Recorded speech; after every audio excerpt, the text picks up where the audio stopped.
الحمدللہ والصلاۃ والسلام علی رسول اللہ اما بعد۔ ہم اپنے اسلامی چینل ایجوکیشن اکیڈمی میں خوش آمدید کہتے ہیں۔ ہم اپنے ایک بہت ہی پیارے سلسلے حدیث کیا کہتی ہے میں حاضر ہیں۔ آج کی جو حدیث ہے وہ بہت ہی پیاری اور روزمرہ زندگی میں کام آنے والی حدیث ہے۔ میرے نبی پاک صلی اللہ علیہ وسلم نے ارشاد فرمایا الطہور شطر الایمان، فرمایا کہ طہارت نصف ایمان ہے۔ محدثین نے، علماء نے اس حدیث پاک میں بہت گفتگو فرمائی ہے۔ سب سے پہلے اس لفظ الطہور کے حوالے سے علماء نے فرمایا کہ اس میں طا پر فتح یعنی زبر اور اس پر ضمہ یعنی پیش دونوں پڑھ سکتے ہیں، لیکن زیادہ بہتر اس پر ضمہ پڑھنا یعنی پیش پڑھنا ہے۔ اسے الطہور پڑھنا علماء نے صحیح اور جمہور علماء نے یہی فرمایا ہے۔ لہٰذا اس حدیث پاک کو ہم الطہور شطر الایمان پڑھیں گے، اور فرمایا طہارت نصف ایمان ہے۔ کیا مطلب؟ علماء نے اس حدیث کے مختلف معنی بیان فرمائے ہیں۔ سب سے پہلے فرمایا کہ یہاں پر طہارت سے مطلق طہارت مراد ہے، یعنی مطلق طہارت حاصل کرنا یہ نصف ایمان ہے، آدھے ایمان کے برابر ہے۔ لیکن ملا علی قاری حنفی رحمہ اللہ نے حدیث کا یہ مطلب رد کر دیا اور فرمایا کہ کوئی بھی عمل ایمان کے برابر نہیں ہو سکتا، آدھے ایمان کے برابر کوئی بھی عمل نہیں ہو سکتا۔ ایمان کی شان، ایمان کے درجے بہت بلند ہے۔ علماء نے اس کا دوسرا مطلب بیان فرمایا کہ طہور سے یہاں پر وضو مراد ہے، اور فرمایا کہ وضو آدھا ایمان ہے۔ وضو کو آدھا ایمان قرار دیا۔ وہ ایسے کہ جب کوئی کافر، جب کوئی بندہ مسلمان ہوتا ہے تو اس کا اسلام، اس کا ایمان اس کی زندگی کے سارے صغیرہ اور کبیرہ گناہوں کو معاف کر دیتا ہے۔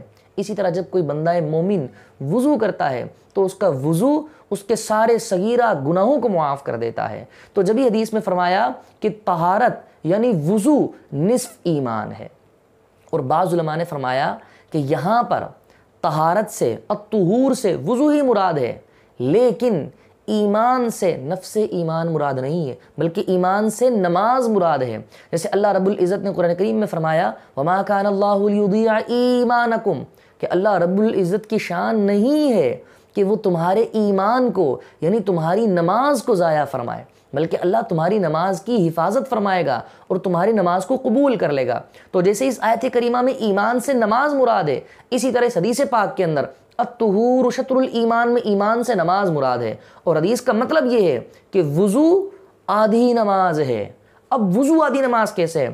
علماء نے فرمایا کہ نماز میں کچھ کام ایسے ہوتے ہیں کہ جن کا نماز کے اندر کرنا ضروری ہوتا ہے، جنہیں ہم فرائض کہتے ہیں، اور کچھ کام ایسے ہیں کہ جن کا نماز سے پہلے کرنا ضروری ہوتا ہے، جنہیں شرائط کہتے ہیں۔ اور وہ کام کہ جن کو نماز سے پہلے کرنا ضروری ہے، ان میں سب سے زیادہ اہم کام طہارت کا کام ہے۔ تو اسی وجہ سے فرمایا کہ طہارت نصف نماز ہے، طہارت آدھی نماز ہے۔ تو بہرحال حدیث پاک کے اندر طہارت کو کتنی ویلیو دی گئی ہے، کتنی اہمیت دی گئی ہے۔ ہمارا دین طہارت کو بہت اہمیت دیتا ہے، بہت ترجیح دیتا ہے، یہاں تک کہ نبی پاک صلی اللہ علیہ وآلہ وسلم نے، ہمارے دین نے ہر جمعے کو خاص طور پر مسلمانوں کو غسل کرنے کا حکم ارشاد فرمایا۔ اگر کوئی مسلمان ایسا ہو کہ اس کے لباس سے، اس کے بدن سے ناگوار بو آئے، تو فرمایا کہ اسے عام مجمع میں، مسلمانوں کے مجمع میں جانے کی اجازت نہیں ہے، بلکہ اس پر ضروری ہے کہ وہ غسل کرے اور اپنے لباس اور اپنے جسم سے ناگوار بو کو ختم کرے۔ اللہ رب العزت نے نماز سے پہلے وضو کو لازم قرار دیا۔ یوں مسلمان دن میں تقریباً 5 مرتبہ وضو کرتا ہے۔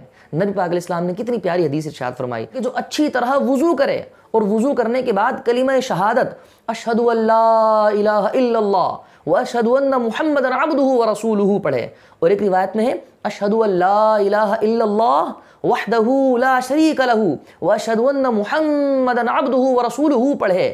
فرمایا یفتح لہم ابواب الجنۃ الثمانیہ، کہ ایسے شخص کے لیے جنت کے 8 دروازے کھول دیے جاتے ہیں، یدخل من یشاء، وہ بندہ جس دروازے سے چاہے داخل ہو جائے۔ سبحان اللہ، اتنی اہمیت حدیث کے اندر بیان کی گئی۔ ہمیں چاہیے کہ ہم اپنے لباس کو، اپنے بدن کو، اپنے گلی محلوں کو بھی صاف ستھرا رکھیں۔ ہمیں آج اس امر کی ضرورت ہے کہ ہم جس طرح اپنے آپ کو صاف رکھتے ہیں، اسی طرح اپنے گلی محلوں کو بھی صاف رکھیں۔